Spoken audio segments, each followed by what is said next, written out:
The Chicago Electric 10-inch sliding compound miter saw delivers strong cutting performance thanks to its high amperage motor and fast blade speed, making it well-suited for framing, trim, and general carpentry work.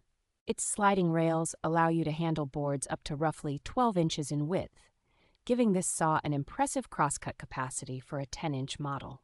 The saw offers a blade that tilts to both the left and right up to 45 degrees, so compound cuts for crown molding and angled trim are straightforward and repeatable. Dual linear rails keep the head movement smooth and stable, which helps the saw track accurately and produce clean, consistent cuts with minimal chatter.